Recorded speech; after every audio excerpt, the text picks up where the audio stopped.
I know a ghost story. I don't remember everything perfectly, but I'll try my best. It's about this writer. I can't remember his name. This is a kind of urban legend, and the type you might hear sat around the campfire on a summer night. Anyway, this writer grew sick of the city and wanted to move elsewhere. He wanted to live a life deep in the mountains, so he had a small wooden lodge built and moved out into the middle of nowhere. There was no electricity, gas, plumbing, or even a phone. There was just a sunken fireplace. So, since the only heat source was a fireplace, the writer spoke with some people in the village at the foot of the mountain and found a married couple who sold charcoal on the side. He spoke with them and worked out a deal where he would get a delivery of charcoal once a week. He was living a good life out there in the mountains. He would plow fields, and when he felt like it, he would write.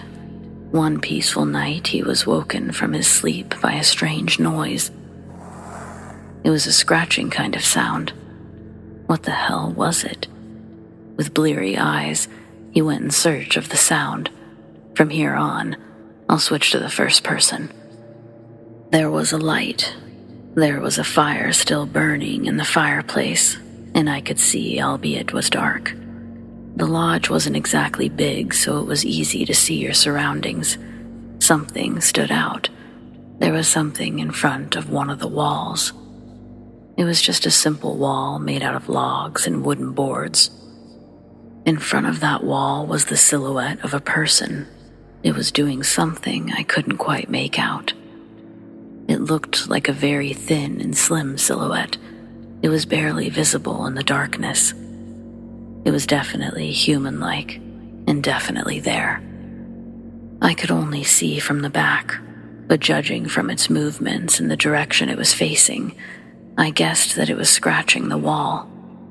It made sense as I could hear that scratching sound. I just watched and its movement continued. I don't know why, but I didn't care all that much. I just kind of fell asleep. Perhaps that's because I was really tired. I don't know. I'm kind of a laid-back guy. When I woke up in the morning, I went about my usual routine and I almost didn't notice what was on the wall. Some messy, scribbled letters were scrawled on the wall. It was hard to make out what they were, but on closer inspection I realized they said, "Kill" and "Help." The color of the letters were pitch black, and I presumed that they were made with charcoal. I looked at the floor, and there was powdered charcoal down there. I was really interested in this. I wondered if the same phenomenon would happen again at night. When night fell, I made sure that there were gas lanterns lit in all four corners of the lodge, and that there were plenty of logs on the fire. If that shadow appeared again, I was ready to take a closer look. I pretended to be asleep in bed and waited. I don't know how long I waited, but eventually I heard that scratching sound. Unlike last night, the lodge was much brighter. However, that shadowy figure still looked like a completely dark silhouette. I'd moved my bed that night, and this time, I was looking at the shadow from the side. It was definitely a humanoid shadow. It was writing on the wall again. I looked at the thing's hand, and I couldn't see any charcoal in its grasp. It was using its finger to write. The movement, I realized it stopped. It was like I had paused a scene in a movie. It didn't move a muscle. Its head slowly turned to face me. It was agonizing. I couldn't take it. I felt as if I was losing my mind. I couldn't turn away. I couldn't close my eyes. I was about to see its face. It didn't have a face. It was like there was a black hole there. It was entirely featureless. The stench of spoiled and burnt meat attacked my nose, and that was when I realized what it was. It wasn't a shadow. It was a burnt person. I must have passed out when I came to in the morning. There were more letters etched into the wooden walls which surrounded me. There was only one word this time, and that word was help. That was all I could stand in that lodge. I got dressed and ran for the village at the bottom of the mountain. I needed to be around people.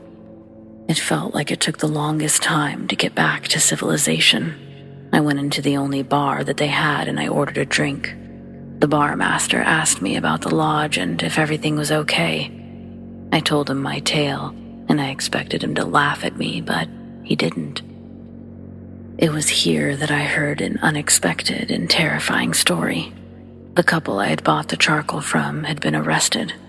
They had a daughter, and unbeknownst to the town, they'd been punishing her physically. One day, it went too far, and the young high school student sadly passed away. Her parents burnt her in an attempt to hide the evidence. They threw her body in a kiln. The daughter's high school teacher was concerned by her absence at the school and had her own suspicions about her parents. The police got involved and discovered human remains in the kiln, and her parents were arrested. They confessed under police interrogation. I nearly threw up when something dawned on me. The charcoal that the couple had been delivering, it couldn't be, could it? The daughter's remains. I returned to the lodge after a few more drinks, and I collected all of the remaining pieces of what I was told was charcoal and took them to the local temple to mourn for her.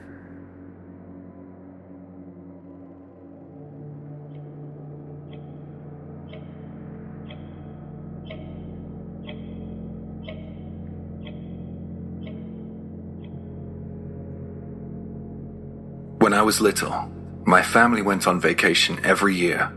One of our relatives had a villa, and we used to travel across the country every summer and spend time there. It was great. I made lots of great memories with my family there, but I want to share a disturbing experience I had one night. I was about 10 or 11 when this happened. The villa was pretty deep in the mountains. There was no electricity, and there weren't too many other people in the area. It was a great place to spend a relaxing summer. On the 4th day of our annual stay, my parents decided that they wanted to go to karaoke. I didn't want to because I was so tired from hiking in the mountains. They said that I could get food there, and that won me over. The karaoke place was literally in the middle of a field halfway down the mountain pass. I guessed that we were there for about 2 hours or so. I looked at the clock, and it said it was 11 p.m. I was really wrestling with my own drowsiness now. The karaoke room was really loud. We had our own private room, so it was just my family in there. My dad saw how tired I was, and I guess he was kind of annoyed at my complaining. He said, "Why didn't you go sleep in the car?" I thought that wouldn't be a bad idea, so he gave me the keys and I headed back to the car park alone. It was really dark out there, and I remember the sound of crickets chirping in the distance. I got in the car, and all of a sudden, I didn't feel sleepy anymore. I felt strangely awake. Since I was no longer drowsy, I got bored pretty quickly, so I picked up the flashlight we had in the car. I was absent-mindedly shining it all around, and I aimed it at this other car which was parked in the car park. It was right next to our family car. I don't know how I didn't notice it before. I flicked the flashlight over the windows, and I noticed a figure in the car. I thought that it would be rude to shine the light in that person's eyes, so I moved the flashlight off the car, and then I just turned it off. I thought that had annoyed them, so I did what any kid would do to try and avoid trouble. In my situation, I pretended to be asleep. Through half-closed eyes, I noticed that the person in the car was looking my way. I couldn't make out their face, but I knew they were looking at me. It made me nervous. Something was off. I realized that the person in the car next to ours hadn't moved for a while. It was like a mannequin was sat in the car. I was sure that it was a person. Well, it looked like a human in the car. It didn't seem like my eyes were playing tricks on me. I felt a chill on my back. I really didn't like it in the car anymore. I made the decision to leave. Until the moment I felt like I needed to get out of there, the person in the car hadn't moved a muscle, but as soon as I decided to go, the figure slowly began to turn, to face me more directly. Just the person's head, not their body. I was unable to move. It was like I was glued to the spot. Since I had been sat in the car for a while, my eyes had grown accustomed to the dark. I could now begin to make out the contours of the person in the car beside me. The head turned very slowly. The tension was unbearable, as I still couldn't move. When the head turned about halfway towards me, I felt my spine stiffen like ice. The face of that person in the car was in a keloid state. The face was ruined with red raw scars so enlarged that they engulfed the features of the face. I couldn't make out the eyes or the nose. I focused every ounce of my energy into running, but I still couldn't move. Sweat was teeming down my forehead. Tears began to well in the corner of my eyes, yet I could not free myself. Now that I'm older, the only thing that I can describe that feeling as is sleep paralysis. Yet I was wide awake. At one point, I was convinced I was dreaming. I kept repeating in my mind, "Wake up, wake up." But I couldn't. I couldn't wake up because I wasn't asleep, and this was really happening. I managed to close my eyes, and I kept them as tightly shut as I could. I don't know how long passed, maybe 4 or 5 minutes, and then I opened my eyes. I saw that scarred face staring right at me. I have no memory of that night, save for that reddened face peering at me. I was shaken awake by my dad. I told him what happened, and he suspected that I just had a nightmare. He didn't seem all that interested. I was convinced that it was real, though. I didn't let it go. I made a bit of a scene in the car park. It was very traumatizing for me. I must have been in a state because my mother went back to the karaoke place to ask if there was anyone in the car park earlier. A few moments later, the owner of the place came out with my mother. She looked concerned, and she knelt beside the car and asked me very cautiously, "What did the person look like?" I guess that the owner of the place wanted to make sure that there was no troublemakers in the area. I felt the pressure as the adults awaited my answer. I said that there was a person in the car next to our car, and they were staring at me. The car had since gone, so we couldn't establish who the owner was. They asked me to describe the person, and I said that they had terrible red scars all over their face, and they were sat in the car next to ours. I was absorbed in giving as much detail as I possibly could. I barely noticed that the owner of the karaoke place was crying. She paused and cleared her throat and spoke in a weak voice. "I think you saw my daughter. She took her own life right in this car park. She set her car alight and sat in there 4 years ago." We were all in stunned silence. She felt comfortable speaking about what had happened. She went on to tell us that her daughter had been relentlessly bullied at school. It had gone on for years, and she had hid it from her family. To her, nothing could be done about the bullying, so she decided to take a different, fatal course of action.